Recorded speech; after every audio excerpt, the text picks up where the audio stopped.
You've been listening to the sound of the dominant seventh flat five chord. G'day, I'm Mike Hayes and welcome to Jazz Guitar Chord Melody, Part 48. I'd like to start with a quote from Albert Einstein, who says, "The most beautiful thing we can experience is the mysterious.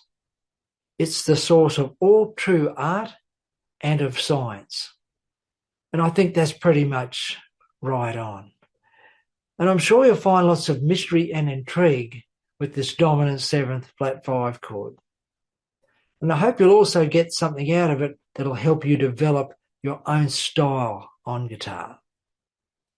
But before we get started, just a quick reminder to subscribe if you haven't already, and don't forget to click on the notifications so you'll know when our latest video is available. Okay, we've got a packed program today, so grab your guitar and your picks and let's get started. Let's begin by learning the notes in the C7 flat 5 diminished scale.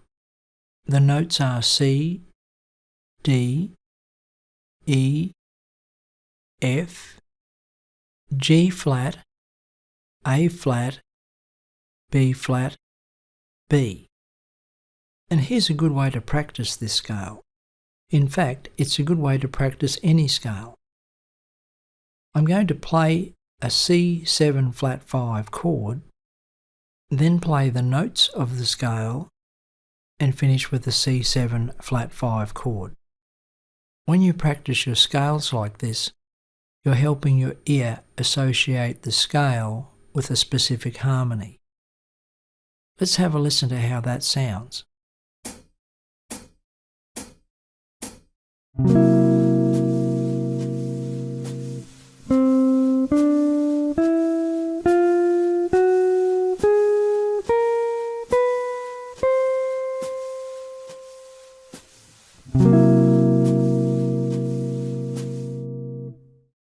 In today's session, we'll be practicing the C7 flat 5 diminished scale on the first string set of the guitar. That is the first 4 strings of the guitar. And we'll be creating chords and chord progressions on this string set. So in preparation for that, we're going to practice the C7 flat 5 diminished scale starting on the note G flat. That's the 5th note of the scale. And we're doing that just to suit the range of the guitar. So we're going to play a linear version of the scale and we'll begin on the note G flat on the first string. So the notes will be G flat, A flat, B flat, B, C, D, E, F, G flat. Let's try that.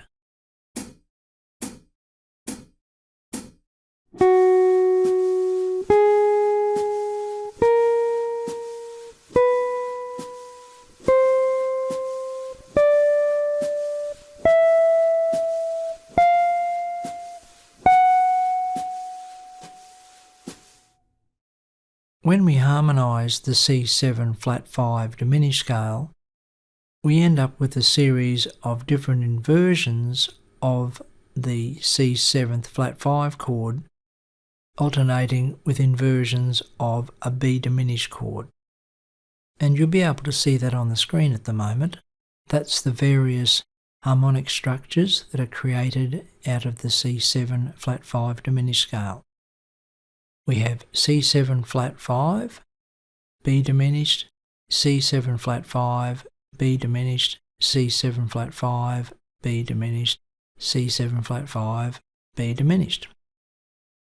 And for those of you that have been following our Jazz Guitar Chord Melody series, you'll be familiar with this same format of the tonic chord alternating with a diminished chord. We've already encountered this with the C6 diminished scale, where the C6 chord is alternating with a B diminished. We also encountered the same type of harmonic format when we harmonised the C minor 6th diminished scale. where we had a C minor sixth chord alternating with a B diminished. And once again, the same format occurred when we harmonised the C seventh diminished scale, where we had C seventh alternating with a B diminished chord. Now, rather than be confronted with a whole lot of new chord shapes that we have to learn, the concept with connected learning is to adapt what you already know to what is new or unfamiliar. So with that in mind, let's have a look at the C seventh shapes that we already know on string grid 1. And you'll see on the screen at the moment, in the various diagrams, we have the intervals indicated. So you see the root note, the third, the flattened seventh, and the fifth. And these are shown in your C seventh shapes. So let's start with the first C seventh shape. We have the fifth on the first string, the root note on the second string, the flat 7 on the third string, and the third on the fourth string. Now all we simply have to do is flatten the G on the first string and we'll have the first C seventh flat 5 shape. And let's continue this process up the fretboard.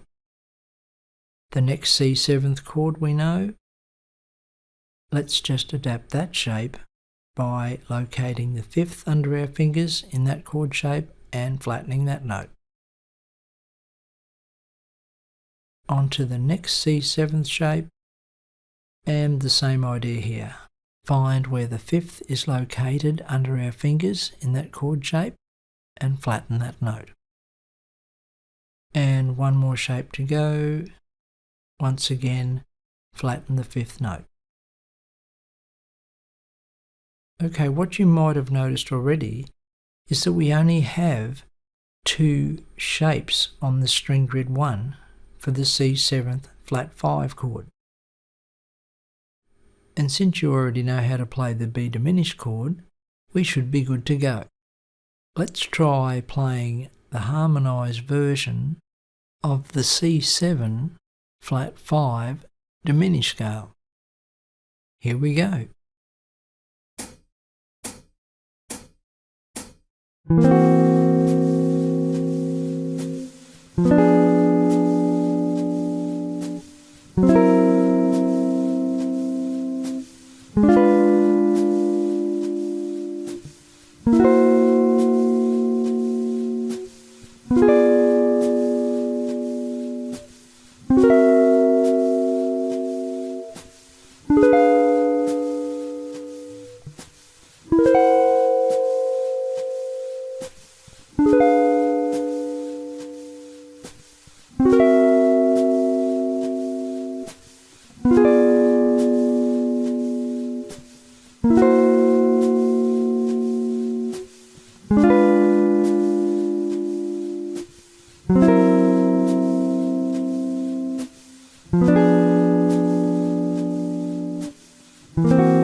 The 7th flat 5 chord is a particularly useful chord because it produces many beautiful and exotic harmonies.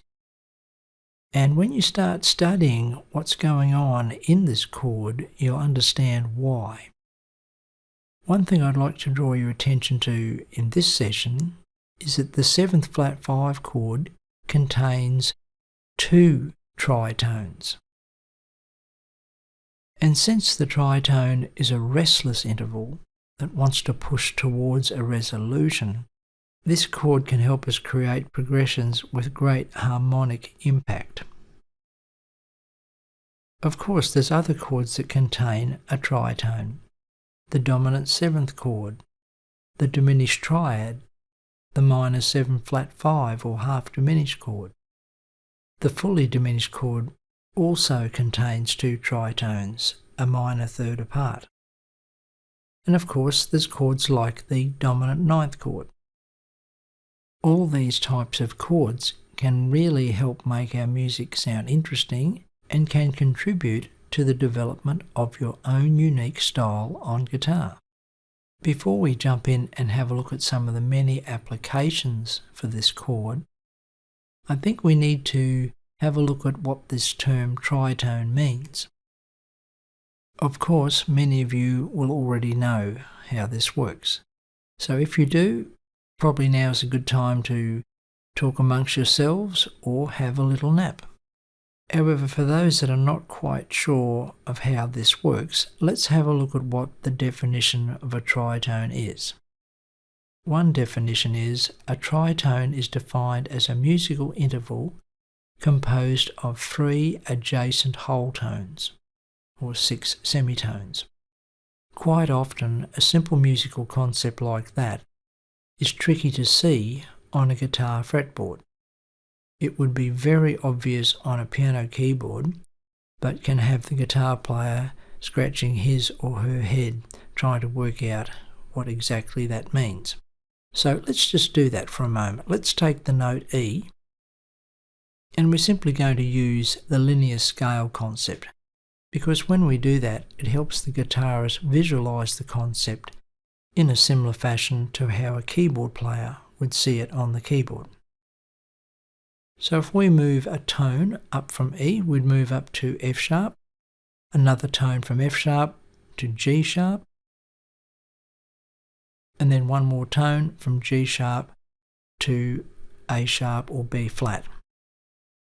And now if we go over to our C7 flat 5 chord shape, we'll see there's E to B flat.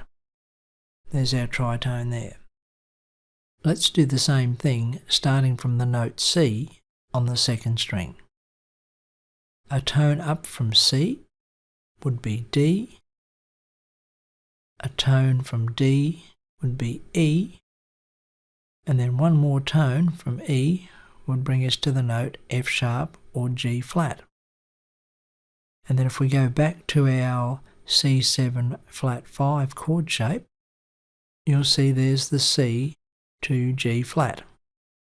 So there's our 2 tritones. Okay, let's go and have a look at some applications now. And of course the first thing we can do is use the C7 flat 5 as a substitute for a C dominant 7th chord. Let's have a listen.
When you're ready, let's try a 2-5-1 progression.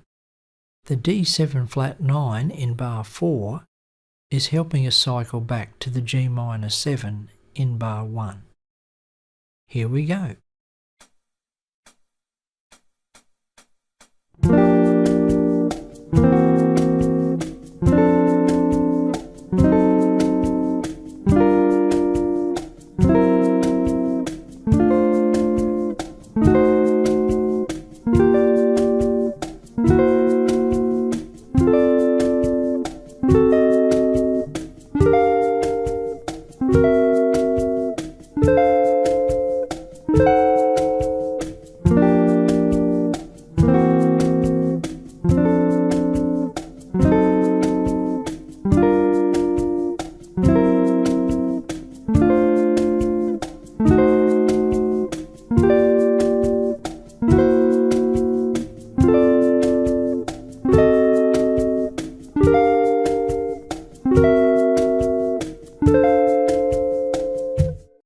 The dominant 7th flat 5 chord is particularly effective when it resolves to a minor chord. Here's an example where we have C7 flat 5 resolving to F minor 6th. Here we go.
When you're ready, here's a 2-5-1 in a minor key. This will give you a chance to try out some of the chord shapes and the type of thinking that we've been discussing over the last couple of lessons. Here we go.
Well, there we go, folks. That's all we have time for in this session. I do hope you've got something out of it.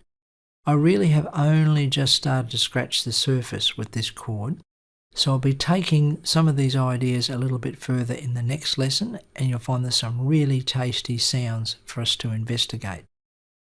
No matter where you are in the world, I really hope you enjoy your guitar playing, and I do hope you find some of these ideas helpful.